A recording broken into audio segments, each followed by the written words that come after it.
اسمي حنان، بنت بسيطة من ريف مصر. اتولدت وعشت في بيت عمره ما عرف الهدوء. أبويا وأمي طول الوقت خناق، طول الوقت صوت عالي، وأنا كنت بحلم باليوم اللي أتجوز فيه وأخرج من البيت ده وأعيش حياة هادية. فضلت مستنية صاحب النصيب اللي ياخدني من الجو ده، ولما جه عادل كنت شايفاه شاب محترم مؤدب وكل البنات تتمنى واحد زيه. لكن كان في حاجة واحدة مخوفاني، إنه شغال برا مصر. كنت خايفة أتجوز وأفضل لوحدي، كنت عايزة أعيش مع جوزي وأحس إن في بيت بجد. بس قلت لنفسي أهو أحسن من قعدتي في بيت أبويا وأمي، ووافقت. اتجوزت ورحت بيت عيلة عادل. صح كان في زحمة ومسؤوليات، بس كان عندي شقة لوحدي فوق. وعادل بصراحة كان كويس جدا معايا وحنين وبيهتم بيا.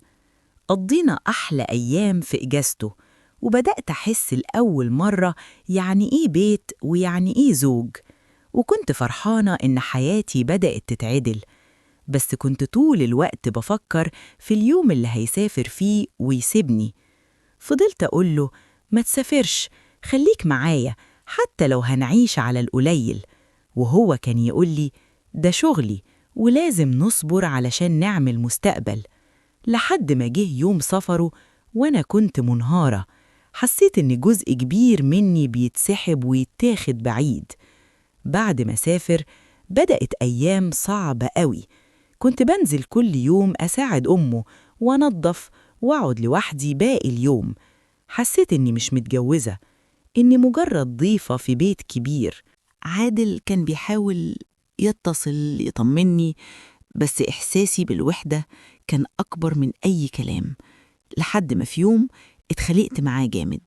قلت له أنا مش هكمل كده، يا ترجع لي يا خلاص. ورجعت بيت أهلي، ورجعت لنفس الجحيم اللي كنت هربانة منه. صوت عالي، زعيق، مشاكل، بس كنت مستحملة لأن قلبي كان موجوع وبيحارب بين الرجوع لعادل أو إننا ننفصل. وفي الآخر اتطلقنا. رجعت أعيش مع أبويا وأمي، بس المشاكل زادت، وأبويا كان طول الوقت عصبي ومتوتر وبيزعق لأي سبب. وفي يوم صحيت على خناق كبير جدا بينهم، والأول مرة في حياتي قررت أدخل بينهم وأعرف إيه اللي بيحصل. دخلت لأبويا وقلت له يا بابا كفاية، إحنا كبرنا، البيت اتخرب من كتر المشاكل. وأبويا كان تعبان وكان جواه كلام كتير، وابتدى يحكي لي عن حاجات عمري ما توقعت أسمعها. مشاكل سنين، إحباط، إحساس إنه مش مسموع، وإن حياته بقت كلها خناق. لكن اللي حصل بعد كده هو اللي قلب حياتي كلها في اتجاه تاني خالص. أبويا بدأ يعتمد عليا في حاجات كتير، يكلمني يفضفض، وأنا بصراحة كنت محتاجة حد يسمعني أنا كمان.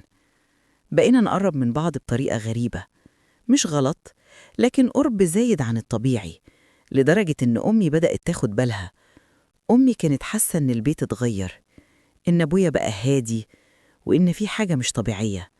وفجأة لقيت نفسي في نص دوامة، أنا مش فاهمة بدايتها ولا نهايتها ولا إزاي وصلت هنا أصلاً.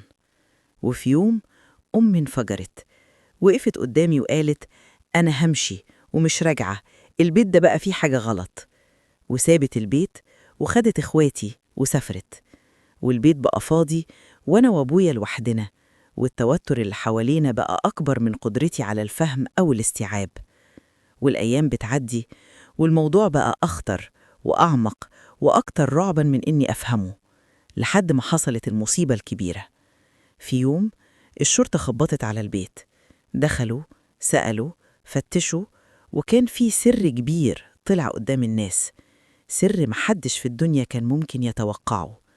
واتسحبت على الاسم أنا وأبويا، واتفتح محضر، وتحولت حياتي في لحظة واحدة لسجن حقيقي، وسجن نفسي، وسجن ذنب، وسجن خوف. أمي اتطلبت في التحقيق، وأنا اتسألت أسئلة عمري ما توقعت أجاوب عليها. والمفاجأة الأكبر إن الحقيقة اللي طلعت كانت أسوأ بكتير من أي حاجة تخيلتها. اتحكم عليا بالمؤبد، وأبويا اتحكم عليه بالمؤبد، وكل واحد فينا قاعد لوحده بيفكر في الطريق اللي ودانا لنهاية بالشكل ده. وانتهت حياتي، مش لأن المصيبة حصلت، لكن لأني سمحت لنفسي أعيش في بيت كله خوف، وكنت بدور على الهروب، وفي كل مرة كنت بهرب كنت بقرب أكتر من النهاية.